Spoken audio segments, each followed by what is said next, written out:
If you are interested in starting your own podcast, we use Buzzsprout because it is simple and easy to use. Buzzsprout can get your show listed on every major platform while giving you the resources for a great podcast website, audio players that can drop into other websites, detailed analytics to see how people are listening to your podcast, and tools to promote your episodes. Podcasting isn't hard when you have the right partners, and that is why over 100,000 podcasters are already subscribed to Buzzsprout to get their message out to the world. Following the link in our episode descriptions lets Buzzsprout know that we sent you. So in return, you will receive a $20 Amazon gift card from Buzzsprout while signing up for a paid plan. Most importantly, every subscription through our link is always appreciated and helps support our show so we can continue delivering the quality content that you guys listen to. That being said, back to the show. Hello and welcome to Comic Book Junkies. I'm Andrew. And this is Joe. And this week we're coming at you with Green Lantern, the Sinestro Corps War, written by Geoff Johns and a whole slew of other people. So, Joe, let's just get right into it. What are your thoughts on this book? Just some background like I usually do. Dave Gibbons pitched in and so did Peter Tomasi. I love both writers. Gibbons helped with Watchmen and Peter Tomasi did one of our favorite runs in Superman, the Rebirth Superman. And then as far as art goes, we got Ivan Rez and Patrick Gleason. Gleason paired up with Tomasi in that Superman run that I really liked, and then Ivan Rez has done like any important event for DC. So it's got some pretty good names on here. Most of the story takes place in Green Lantern issues 21 through 25, and then the back half of the story takes place in Green Lantern Corps issue 14 through 19. There's an epilogue and a prelude to it too, so that's why this is so long. But let's start with the prelude. Sinestro just kind of mad, kind of monologuing in his head. He's laying on the floor naked, thinking back on how he was the best Green Lantern to ever exist until he trained Hal Jordan, who exposed him for being a fascist. So he was stripped of his ring and banished to the antimatter universe. Apparently for being stripped of his clothes too.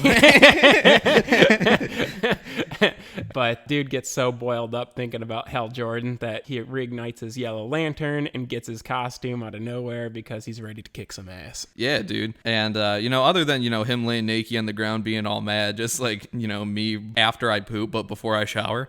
So,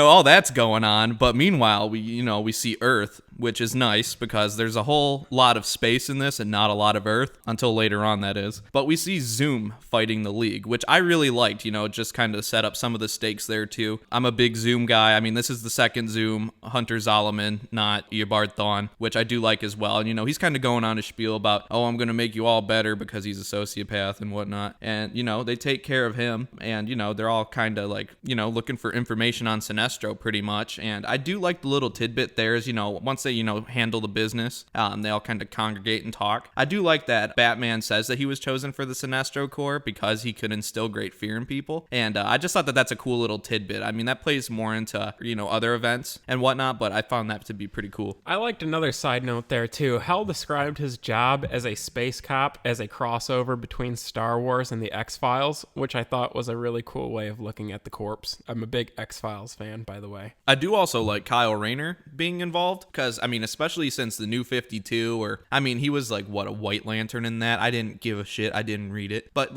especially post-Rebirth, we don't see Kyle Rayner a whole lot. And, I thought it was cool that they kind of returned to a focal point for him. Wally is a Flash that I identify with. Around the same time, Kyle was a Green Lantern for people who identify with Green Lanterns. That wasn't really me. But, it's cool to see somebody outside the norm. Nowadays, we only really see Hal and, maybe John Stewart. We don't even see Guy Gardner as much as we used to. So I thought it was cool that they had a strong core of characters at this point. Speaking on Rayner, he's supposed to be special to all the other Green Lanterns in this story as he does not need a ring to use his abilities. But anyway, Hank Henshaw, aka Cyborg Superman, is being interrogated amongst the Guardians of the Universe as he's guilty of knowing the secrets of the 52, which I guess this story is going to lead into the New 52. But basically the secret of the 52 is that there's 51 other Earths and 51 other parallel universes, and is accused of wanting to annihilate Earth, which would then cause a chain of reactions to destroy all the other planets and universes, leaving only antimatter universe to exist. They basically want to know who else knows the secret of the 52, the Guardians,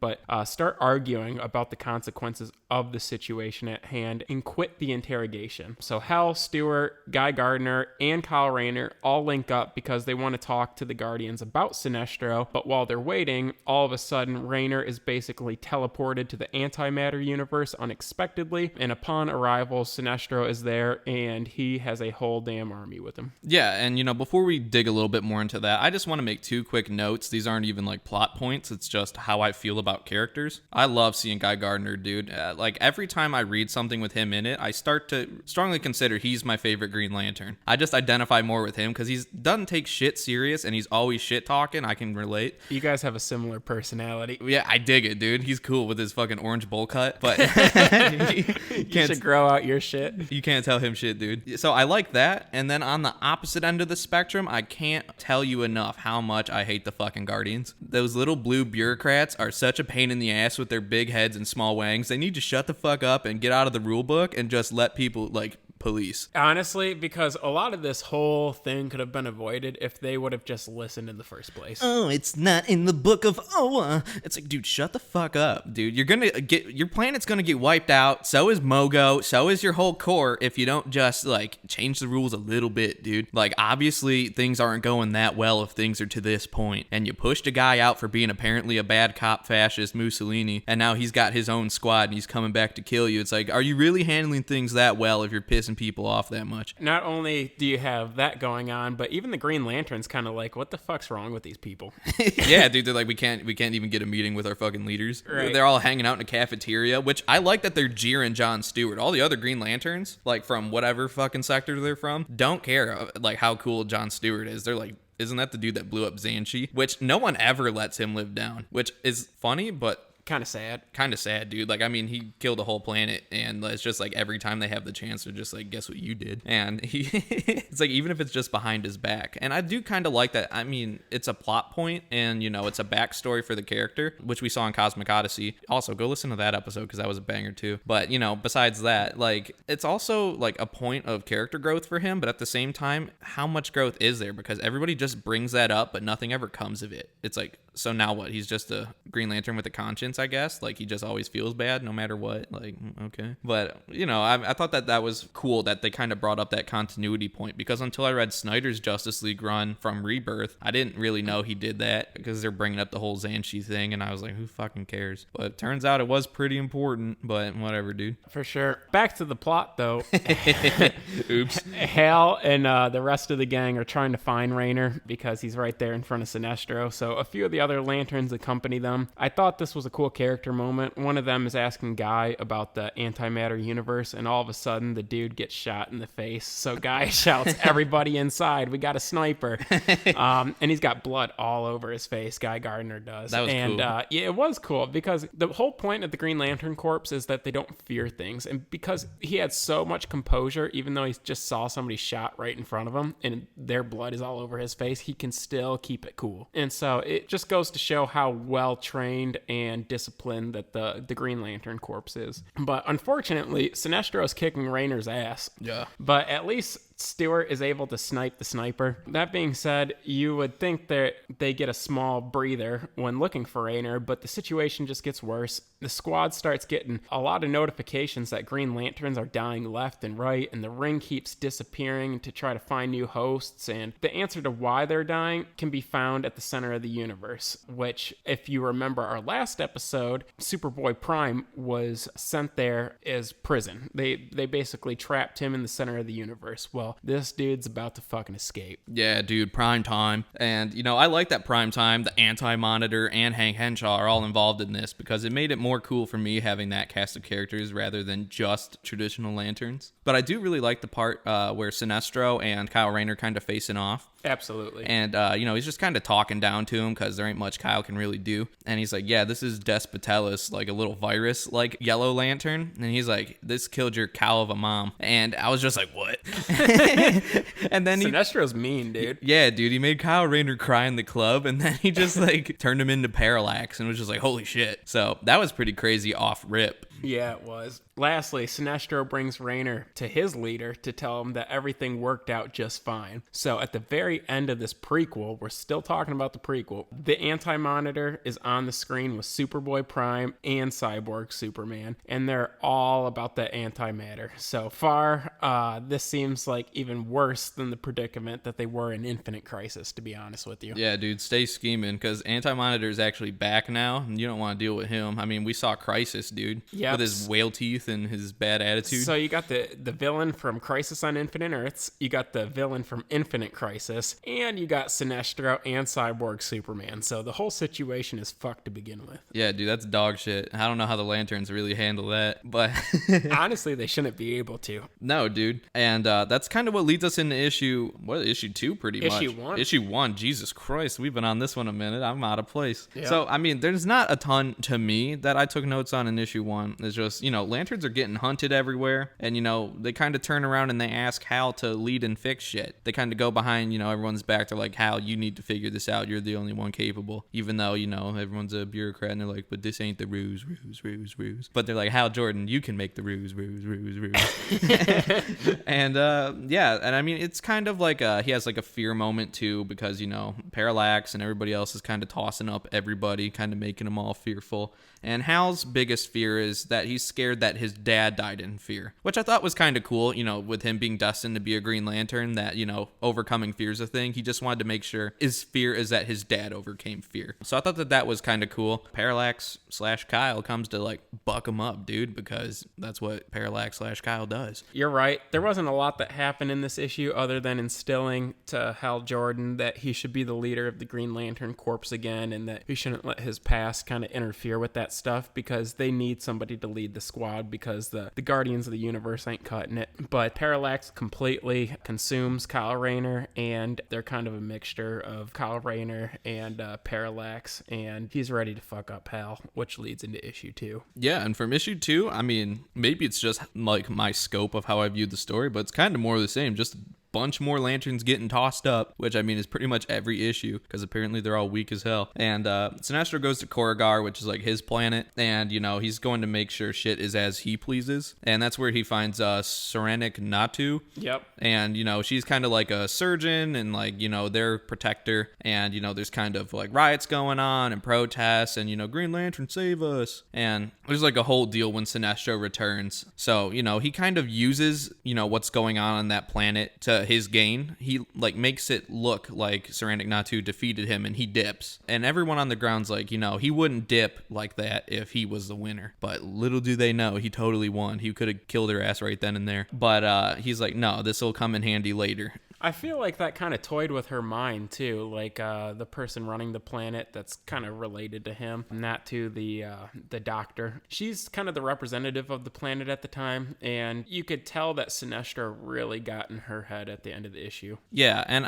it was at this point too where it's just like she was trying to fight him too, but it says like Green Lanterns can't kill, which is a big part of this story. And I feel like I know that, but even at the same time, like reading it, I was like, that's so lame. It is. I was like, okay, cool. So it's like giving a cop a taser but no gun. It's like, so what happens when shit really hits the fan? They're just gonna keep trying to tase Sinestro? It's like, he's good for it, dude. Yeah, he likes it. He's built for that. So to sum it up this far, it leads into issue 3. Sinestro was banished to the antimatter universe by the Guardians after being exposed by Hal. He built a central power battery in the antimatter universe, forged hundreds of yellow rings, and recruited his own corps. His goal is to instill fear throughout the universe, creating a militant society. Now Kyle Rayner is kicking Hal Jordan's ass, being possessed by Parallax. Rayner starts talking shit about how Hal's dad's dying words were in fear, and a whole group of Yellow Lanterns come to back him up too, so it's not looking very good for Hal. So they basically tell him to fight or flight, and Hal says, I'm gonna do both, which I thought was so cool considering the background of Hal Jordan is a aviator. So right before they go to kill him, Kilowog and the rest of the Green Lantern Corps finally make it, so the war between the corps has kind of begun. Cyborg Superman goes to talk to the Anti-Monitor and confesses that he is cursed with immortality and has lived through seeing his friends murdered, his wife go mad and end her own life, and the Anti-Monitor replies that if he does as he says, he promises that they will find a way to end his life So Cyborg Superman sheds a grown man's tear and says thank you, which I thought was pretty cool. I thought that was like the coolest part of this issue, because honest to God, like when it comes to Kilowog calling everyone Poozers and showing up with everybody, he low-key is annoying as fuck. I mean, if you're Green Lantern guy, I bet people like him. I feel like I should like him, but the more I read his dialogue, I was just like, get this guy the fuck out of here. And then the Lost Lanterns too, that Hal Jordan had betrayed prior. You know, I don't have the context for that, and I don't really care to. They suck too. I wish they would go away. And you know, I'm glad that the one got fucking zapped into smithereens, because they suck, dude. They always just bitch. Oh, we're not helping you, Hal Jordan, while they're helping him. It's like, well, fucking don't then. Don't be half in, half out. Yeah, dude, fucking get out of here then if you don't want to help. Dude, you suck. No one asked for you to come anyways. But, you know, it's kind of getting towards the end. Everybody else is looking for John Stewart. We're looking for Guy Gardner. They're running into some Blue Broad who has the Book of Parallax. You know, that kind of caps the issue, is that it kind of sets us up for issue 4. And, you know, some of those dudes at the beginning that we totally didn't bring up, they are on Mogo, which, Jesus Christ, I'm not familiar with all the Green Lantern Corps, like, backstory, but fucking, they have a whole ass planet, which is core to what they do, but is also a member. I don't know what the hell's going on. So, I guess I looked it up because I was a little confused too. He controls the damn rings. Yes, the Green Lantern Corps has their own planet, and the planet is designed to distribute Green Lantern rings whenever one of them dies. It's sentient, bro. Planet has a name and feelings. Yep. Weird. It is a little weird. It's something created by Alan Moore and Dave Gibbons. It makes sense for him to be a part of this because he helped create that planet. But Poozer. That kind of ties up issue 4. Basically, Kyle Rayner's still kicking Green Lantern's ass, and Hal and a group of other Green Lanterns follow to retreat to the tunnel, and half of the group starts looking for Guy and Stewart because they're nowhere to be found, and then the other half look for Ion, which is Kyle Rayner's power source prior to his body being sacrificed to Parallax. The group that stays to find Guy and Stewart are super quick to find the Anti-Monitor, and the other group runs into this chick who is guarding the Book of Parallax, but she has Guy and Jonathan Stewart tied up. That's what I'm saying, though. But how about, like, that lame-ass squad rolls up and they just see the Anti-Monitor there? It's like, No shot. No shot, dude. Superman had a rough time back in Crisis. You think some, like, C-list Green Lanterns are gonna fucking beat the Anti-Monitor? C-list is being kind to these fucking Generous. idiots. But yeah, dude, so, you know, that's going on. Hal's fighting the weird witch lady. That was kind of lit. I mean, I don't remember why I put it was lit, but I put it was lit, dude. So, you know, whatever. And then, you know, the boys are back. Everyone's back in action now. The whole squad's reunited. Boys are back in town. Yeah, dude, like football on a Sunday. The boys are back. I do also like the little one-liner that I believe it was Hal. Crucify me if I'm wrong, but they say there's never a cop around when you need one. How many times you say that when you see some jackass driving down the road doing something wild and you're just like, where the fuck are the cops at? It's just like, there's never one when you need one, bro. And and I like that the other Green Lanterns from like the other sectors are like, what do you mean by that? Because they're like, cops are always around on their planet. They're like, what are you talking about? And he's like, it's a joke, dude. And he's like, chill out. But you know, I like that. And you know, half the time they don't got no juice in their rings. And that's the other shitty part. So you mentioned that they can't kill people. They also got to charge their shit like an iPhone 6, bro. Like, so imagine you're a cop. They don't give you a gun, and they give you a taser that has the battery of an iPhone. And you're going out, you finally get to, you know, the criminal you're trying to catch, and your thing has 2% battery. And you're just like, what the fuck do I do now? And it's like the other guy has a gun, and you're like, fuck. So it's like, that's pretty much what the Guardians are setting the whole Corps up for, is just failure, dude. Right. And at the end of issue 4, they kind of feel bad about it, too. The Guardians continue to talk, and finally they decide to display enough courage that the Corps has been displaying for a long time and go on the offense instead of the defense. They decide in order to win, they must rewrite the Book of Oa. But get this. So the Smurfs finally say, let's turn on lethal force. Like, fucking hoorah, dude. We needed this 5 issues ago. But they say, we don't act on emotion. We only work with logic. Then why are you so fucking mad that people are gonna die? You know what I'm saying? If you're not emotional about it, then what is the problem? Why didn't you just let lethal force be a thing from the get? You know, if you don't care who dies and you don't like like love or empathy or, sadness even, then why don't you just let your fucking cops just be cowboys, dude? Just let them, wrangle, tangle all the villains and fucking do what they gotta do. But, this isn't, it's just my thoughts. Like, from their point of view, what the fuck is the problem then? Because they kick out Sade and Ganthit, which I don't know why the hell I remember their names. I hate those damn characters. But they're just like, we have love and we got kicked out. It's like, okay, nerds, you got kicked out for feeling. It's like, loser. But, they're the only ones that really help anybody out here, but not even really. They just kind of tell, like, Hal to go lead. Meanwhile, the other Guardians that I hate were like, you know what? Yeah, let's let them kill people, which is the only thing that saved the day. That is the only thing that saved the goddamn day. Because if they let the Green Lanterns ride as they did, nothing would have happened. It's crazy. And, I'm getting all ornery about it, but it's just like, God, I hate the Guardians, dude. They make the Lanterns so much worse. It's like, why don't they just beat the shit out of the fucking Guardians, dude? They're little blue nerds. Honestly, they should, because I think Hal could, to be honest. Reading this, too, kind of unrelated to the plot, you kind of see that Hal is significantly stronger than the other Lanterns. Duh. Did you notice that? Yeah. Yeah, so it's like, as much as I love Jonathan Stewart and Guy Gardner and all the others, like, Hal's not to be fucked with. No, Hal's built for it. He's built for all that smoke. I mean, shit, he was controlled by Parallax for some time. Like, he can obviously host something crazy and come out of it, and he hosted the Spectre. So it's like, Hal's been through a shitload of stuff. Hal's strong, dude. And he's the coolest space cop there is, honestly. I mean, I love Jon Stewart and Guy Gardner, too, but, I mean, like, Hal's, like, the OG. I mean, I'm not even going to count Alan Scott, but, like...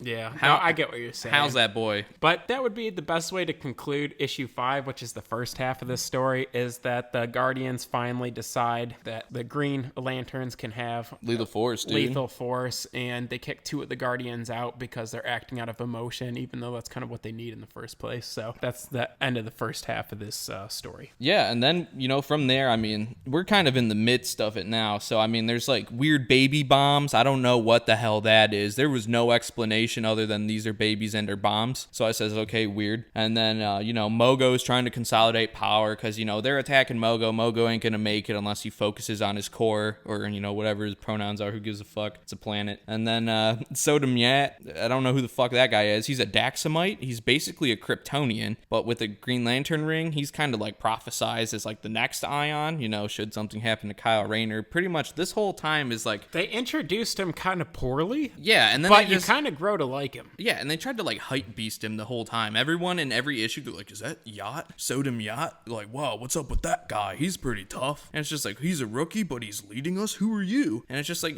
well, dude, he's pretty much the closest thing to a Kryptonian. And, he runs game, dude. He tossed everybody up and he blew up ranks, which is like the giant, like, antithesis to like Mogo pretty much. And he tossed up like half the Lantern Corps. So that was basically issue 6, just honestly, introducing him and then just seeing the 2 corps, the green and the yellow, fighting each other. And at the end of the issue, we find out that Sinestro is not just after Oa, but moreover, Sinestro is coming for Earth. He coming to Earth. And that's when we see, the Justice League fighting the Manhunters. I really do like this like little point. It's not even part of the plot, so it's not a cohesive point I'm making here. But I do like the fact that, Guy Gardner always busting someone's balls, calls Sinestro Adolf in the middle of their like jawing back at each other. It's just like, he's like, chill out, Adolf. And I was just like, cool, dude. That's what I would say too before I kicked his ass. But, it's just like, that's funny. And then, Parallax is on Earth now. He's going to kill Hal's family because, there's not bigger, better things to do other than torment the one guy you were bonded to for a little bit a while back, I guess. He's like a crazy ex-girlfriend, I guess. He's just like, I don't really like you. I'm going to go slash your tires and like punch your mom. So he's just like, what? But then, Superman fighting Cyborg Superman. I feel like that's the only way that could have really gone. Who's Cyborg Superman going to fight? I mean, is he going to fight Hal? Hal could, put up a fight, obviously, but like he's still some type of Superman. And then he says, you can't kill me to Clark. And Clark says, to be honest, I've never really tried. And I thought that was cool too. That was badass. So I was just like, whoa. With the quick quips. Yeah, dude, he was waiting for that one. He just sits in his like apartment at night, and he's like, "Hey Lois, guess what I'm gonna hit him with next time?" Yeah, so in issue 7, basically Hal, Stewart, and Guy are on Earth, but Sinestro, Superboy Prime, Cyborg Superman, and a whole fucking army are headed that way too. What makes it worse is that Kyle Rayner has beat them to Earth, and he just found out Hal's brother's house. So Rayner is about to kill them, but Hal shows up just in time to grab Rayner and fly them into a place where they can fight without getting his family involved. Parallax tricks Hal into thinking Rayner is on the verge of separating himself from Parallax and actually captures Hal in the process. So now Parallax has captured both of them. Thankfully, Stewart and Guy Gardner finally show up and they got a plan. So Guy went to Rayner's home and found a painting that Rayner was talking about during the beginning of this series and found it as a strategic way to fight them because it would trigger some kind of emotional response from Rayner. I know, it's kind of a soft cop-out.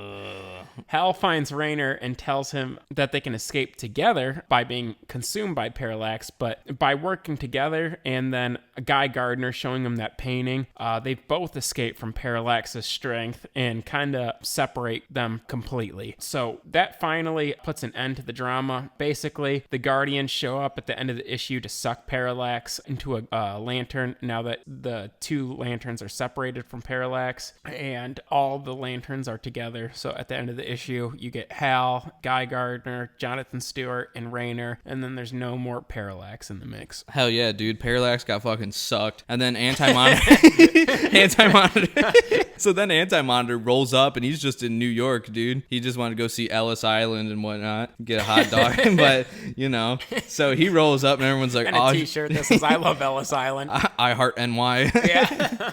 And he just fucking shows up there, and everyone's like, oh, damn, this sucks. And then, you know, this is where we get, you know, Sodom Yacht showing his Daxamite genetics, where, you know, he's under a yellow sun now. So he starts getting juiced up, dude. And he has to start fighting, dude. Primetime's got beef again. He sees him. He's like, you're pretty much like Superboy, but you're a bigger pussy. So he's like, I'm going to fight you. And then, you know, Superboy does what he's going to do, and he beats his ass. And this is where I like it, because Sodom Yacht gets his ion powers chosen, so he's supposed to be like the biggest tank of them all, dude, at this point. Like, he's a Kryptonian with the power of like the strongest lantern shit. He already has the power of courage and strength, and then basically the Guardians equipped him with the power of will, which is supposed to make him unstoppable. He becomes the new Ion. Superboy Prime thinks it's cute and goes to attack him, but the new Ion going ham with this new strength, and that's kind of what concludes issue 8. Yeah, and then we head into issue 9, dude. It's Primetime versus Ion, dude. That's the whole issue. Whole issue, dude. They're just fighting. It's basically two Superboys all over again in Infinite Crisis, except this one didn't have his bitch smacked or his dog killed. So I would say he did a better job of going back and forth with Superboy Prime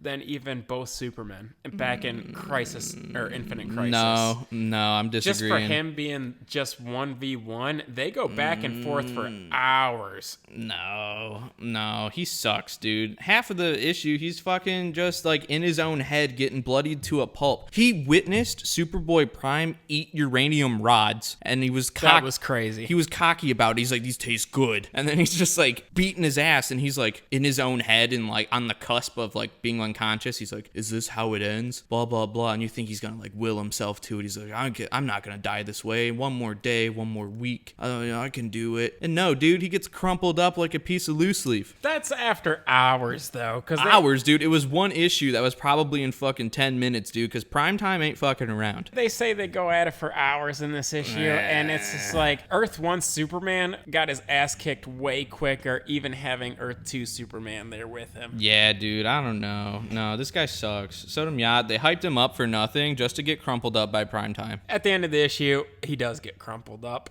but I thought it was a good character moment. It was alright, dude. Like, I didn't care about him worth a shit, really. I was like, this guy is, like, kind of cool, I guess. But that's my problem with the Green Lanterns. Let me take a step back before we hit issue 10. The reason that I'm going to be lower on this book than you are is there are so many goddamn Green Lanterns in this story, and I could give a fuck about none of them, dude. None of them except for the main ones that we know. maybe that's me. I don't need to know their weird names from space that, Geoff Johns made up or, stole from Star Wars. I don't give a fuck. Like, all their names were stupid. Their character moments were stupid. And they all got tossed up real quick. And I was just like, I hope the Green Lantern Corps dies if this is what they're made out of, dude. I was like, the Yellow Lanterns, they're cool. They got a giant, like, centipede guy, and they got someone like a fucking, like, COVID virus that's sentient, that's fucking killing people. Like, that's more badass to me. And I'm not supposed to root for the villains, and I wasn't. But I was just like, just give me Guy, give me John, and give me Hal. Throw in Kyle if you want. Kilowog can go fuck himself, dude. I'd rather fucking roast him like a pig, dude. And, that's what he looks like, just a giant bloated pig. And he's like, oh, Poozer. It's like, you call me a Poozer again, I'm about to slap your shit. It's like, so annoying. He didn't add a lot to the story because he just kept saying Poozer and Poozer all over again. But it did kind of... I did start to like the Lanterns after this, No. Not the obscure characters, but, The main ones? Yeah, it really brought me some appreciation to those characters. Guy Gardner, Jon Stewart, Hal rule. But And it's just... then even Kyle Rayner was okay. He was all right, but it's just like the whole fucking core. I mean, I get it. Like, we want to build the core. We want to give them more of a personality because no one knows or gives a fuck. I mean, some people know like Tomar Ree, but now he's been dead apparently, so he's got his son Tomar too. I'm like, what the fuck is he? He's just a beaked man. And then... But then it's just like, I don't know. They start talking about like the robot guy and the weird guy who had a boner for the robot guy that met him on Mogo. I was like, fucking get rid of it. The Lost Lanterns, I was like, they can die. Whoever else, I was just like, oh my God. It took me out of the story in parts. Because I get what you're saying, but you brought up an important part. You almost like the Yellow Lanterns. So it's just like, I started to like their universe or their story or whatever you want to call it. Like, I started liking Hal, Guy, and some of the other Lanterns more, and then I really started to like Sinestro as a villain. Sinestro's way better as a villain after reading this. Yeah, so it's just like, even though like there's too many characters, so you don't really care about most of them, the core, you really start to enjoy the core presence of the Corps, because there's a lot that goes down in this issue because it's so long and so many character moments that you start to like the main players in the game. But I guess let's go to issue 10, the last issue of this series. Fuck it. So,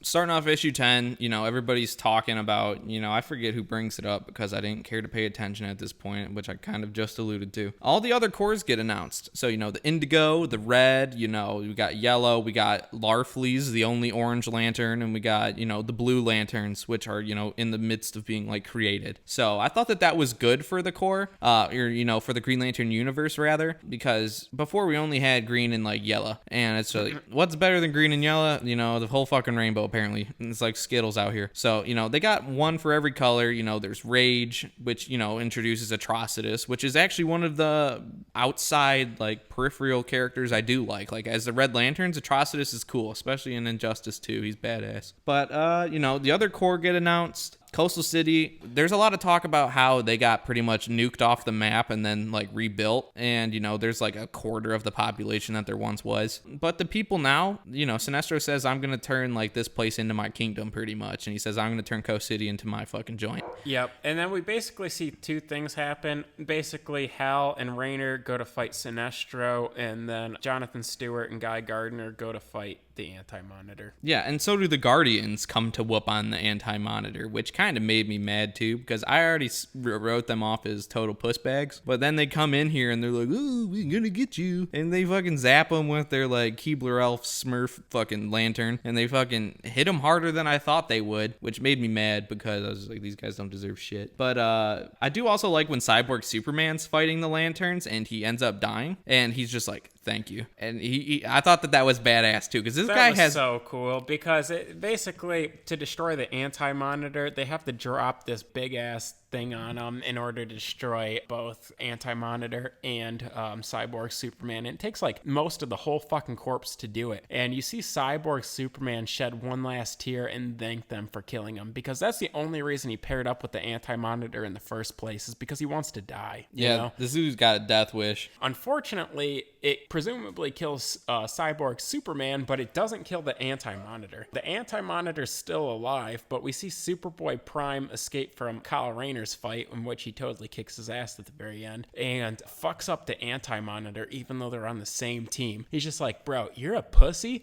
and there's no room for that here. And so even though they're on the same team, he fucking throws him right back into fucking space and says, get the hell out of here. That was so cool. Like, as much of like a petulant child as Primetime is, he's hilarious, bro. He's always just so pissed about it. He kind of reminds me of my brother. He's always on tip. Yeah, he's always just like, what the fuck's your problem? You suck? And and he's like ready to fucking fist fight for no reason. And I do also like that he calls the Guardians like blue dwarves. I was like, because I hate them too. So I was like, you know what? I fucking like rooting for Primetime sometimes, dude. He's just so cool. He's technically from our Earth, which is what's cool about it. It's like, we don't have no Kryptonians, but technically he's what would happen if a Kryptonian was on our actual Earth. So I was like, fuck yeah, dude, Primetime. But it kind of wraps up really quick, though. It does wrap up really quick. For how much goddamn setup there was, and this and that, and the hype beast of Sodom Yacht to get crumpled up quick, and then for Anti-Monitor just get chucked into space, and all this, Sinestro just gets arrested, and Primetime gets like obliterated and whatnot. And then guess what? Everything's all fucking streamers and parades. Coast City has fucking traffic backed up because everyone wants to move there. Right after the Anti-Monitor, Sinestro, Cyborg, Superman, everybody rolls up. They're like, yeah, let's move in. This is great. The Green Lantern likes it here. To take a step back, Hal and Rayner are fighting Sinestro and his corpse, but Sinestro is smiling the whole time because the Green Lanterns now have the ability to kill people, which was a part of his plan this whole entire time. He wants to convince the world that the Green Lanterns, now that they can kill people, are to be feared. Oh, what a shitty plan, dude. They both run out of energy, both Sinestro and Hal Jordan and Kyle Rayner, so it comes to an old-fashioned fist fight.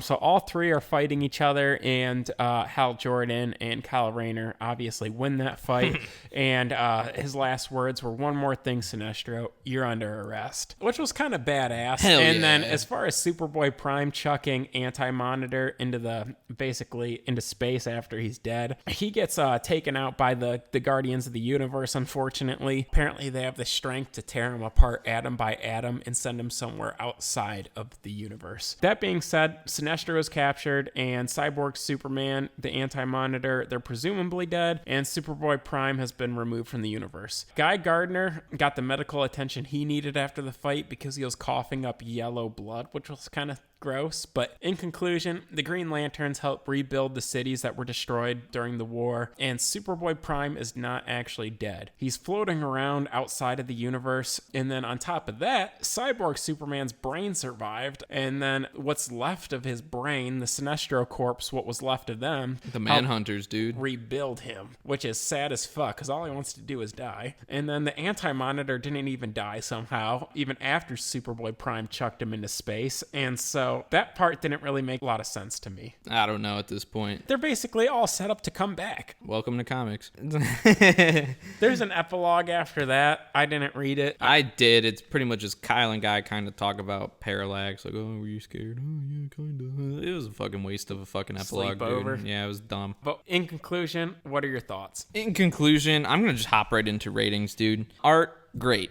Dave Gibbons, Gleason, everybody's lit. Ivan Reyes, great. Geoff Johns, I love Geoff Johns. Here's a spoiler for you. It's my least favorite Geoff Johns work I've read. Oh, really?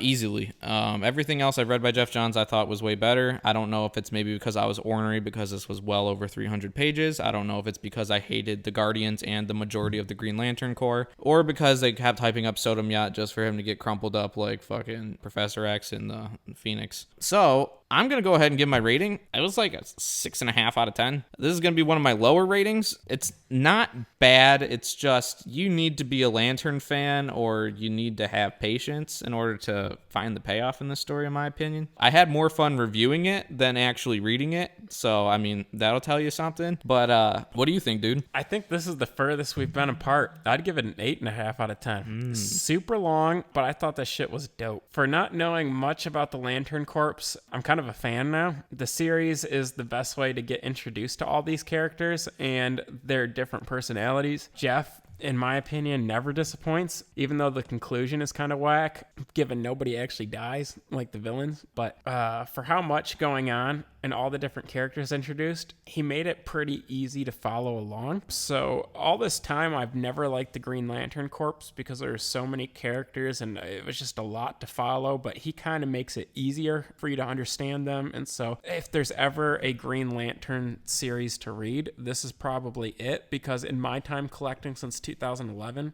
nothing really good Green Lantern has come out. Grant Morrison had a short story on Green Lantern, but it wasn't as good as this. And so if you like the Green Lanterns, I would recommend this story. But the biggest con for me, A, it's super long, and B, there's a lot of things you have to read prior to this to make it understand, like Infinite Crisis and Superboy Prime being locked up in the middle of the universe. Like, you would have to read Infinite Crisis to know. I kind of like that we read that prior to this because they kind of go hand in hand, but at the same time, if you're new into comics, this could be overwhelming, but it's a great Green Lantern story. And my only other note on that is, now that we've gotten through the entire episode, I want to enlighten you that it is not corpse, it is core. But that's a side note. And with that, you know where to find us on social media, boys and girls. That's on Instagram at CBJPod, on Facebook at CBJ Podcast, or just type in Comic Book Junkies. We'll show up. You can find us on YouTube. You can find us on anywhere you find your podcast. You can listen to us, rate, review, subscribe. I'm asking, it sounds like I'm telling, but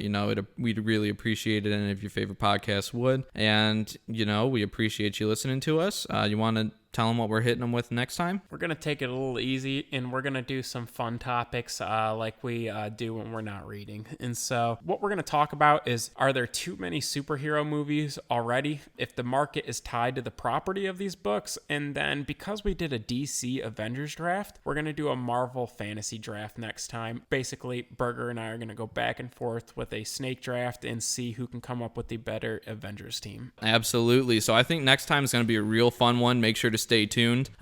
We drop on Wednesdays, so never be surprised. We are bi-weekly currently still, so yeah, just make sure in the next couple weeks that you find us here. And with that, we thank you all for listening still, and we'll catch you next time. All right, guys, till next time.